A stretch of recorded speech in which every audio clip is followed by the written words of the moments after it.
Mark సువార్త 5వ అధ్యాయం. వారు సరస్సు ఒడ్డున ఉన్న గదరేని వారి ప్రాంతానికి వచ్చారు. ఆయన పడవ దిగిన వెంటనే మలిన పిశాచం పట్టిన ఒక మనిషి సమాధుల్లో నుంచి ఆయనకు ఎదురుగా వచ్చాడు. సమాధుల్లోనే అతని నివాసం.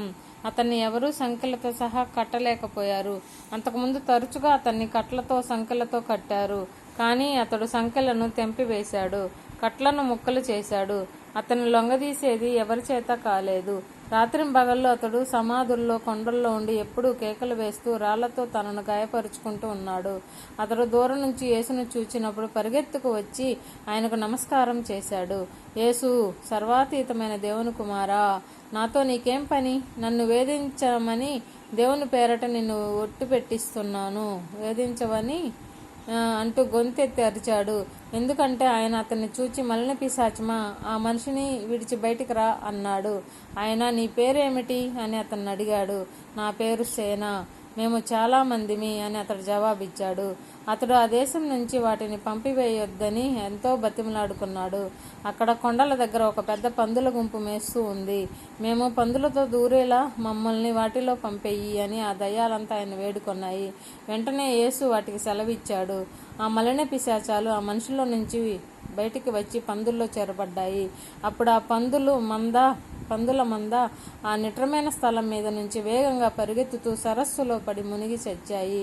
ఆ మందలో సుమారు 2000 పందులు ఉన్నాయి. పందులు మేపేవారు పారిపోయి ఆ సంగతి ఊరిలో పల్లెసీమలో చెప్పారు. జరిగిందేమిటో చూద్దామని అక్కడ వారు వచ్చారు. యేసు దగ్గరకు వచ్చినప్పుడు దయ్యాల సేన పట్టిన ఆ మనిషి బట్టలు తొడుక్కొని మనస్థిమితంతో కూర్చొని ఉండటం జనం చూశారు. వారికి భయమేసింది. జరిగింది చూచిన వారు దయ్యాలు పట్టిన ఆ మనిషి విషయంలో సంభవించినది పందుల సంగతి కూడా వారికి తెలియచేశారు. అప్పుడు వారు యేసును చూచి తమ ప్రాంతం విడిచి వెళ్ళమని వేడుకోసాగారు. ఆయన పడవ ఎక్కుతూ ఉంటే అంతకుముందు దయ్యాలు పట్టినవాడు ఆయన దగ్గర తనను ఉండమని బ్రతిమలాడాడు. కానీ యేసు అతన్ని రానివ్వలేదు. దానికి బదులు అతడితో, నీవు ఇంటికి వెళ్ళి ప్రభువు నీ మీద జాలి చూపి నీకెంత గొప్ప క్రియలు చేశాడో నీ వారికి చెప్పు అన్నాడు. అతడు వెళ్ళి యేసు తనకెంత గొప్ప క్రియలు చేశాడో అదంతా దెకపోలిలో చాటించసాగాడు. అందరికీ ఎంతో ఆశ్చర్యం వేసింది. యేసు పడవలో అవతల ఒడ్డుకు చేరినప్పుడు పెద్ద జనసమూహం ఆయన దగ్గరకు సమకూడింది. ఆయన సరస్సు ఒడ్డున ఉన్నాడు. అప్పుడు యూదా సమాజ కేంద్రం అధికారి ఒకడు వచ్చి ఆయనను చూచి ఆయన పాదాల దగ్గర సాగిలపడ్డాడు. ఆ అధికారి పేరు యాయీరు. నా చిన్న కూతురు చావు బతుకుల్లో ఉంది. ఆమె బాగుపడి బతికేలా మీరు వచ్చి ఆమె మీద చేతులు ఉంచండి అంటూ యేసును హృదయపూర్వకంగా బతిమలాడుకున్నాడు. ఆయన అతడితో కూడా వెళ్ళాడు. పెద్ద జనసమూహం ఆయన వెంట వెళ్ళింది. జనం ఆయన మీద విరగబడుతూ ఉన్నారు. 12 నుంచి రక్తస్రావంలో ఉన్న ఒక స్త్రీ ఆ సమూహంలో ఉంది. ఈమె అనేక మంది వైద్యుల చేత అనేక బాధలు అనుభవిస్తూ తనకు కలిగిందంతా ఖర్చు చేసింది. అయినా జబ్బు నయం కావడానికి బదులు ఎక్కువైంది. ఆమె యేసును గుచ్చి విని, ఆయన బట్టలను తాకితే చాలు నాకు పూర్తిగా నయమవుతుంది అనుకొని ఆయన వెనుకకు వచ్చి ఆయన వస్త్రం తాకింది. వెంటనే ఆమె రక్తస్రావం ఆగిపోయింది. తన జబ్బు పూర్తిగా నయమైన అనుభవం శరీరంలో కలిగింది. వెంటనే యేసు తనలో నుంచి ప్రభావం వెలువడిందని గ్రహించి జనసమూహం వైపునకు తిరిగి, నా బట్టను తాకిందెవరు అన్నాడు.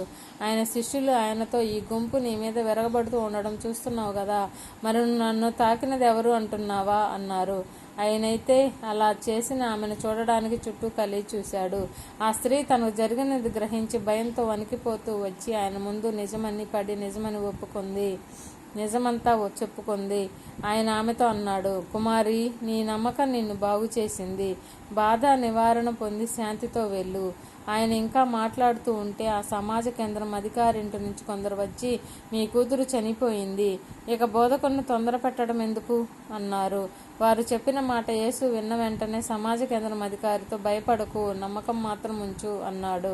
ఆయన పేతురును యాకోబు తోబుట్టువైన యోహానును తప్ప ఇంకెవరిని తన వెంట రానివ్వలేదు.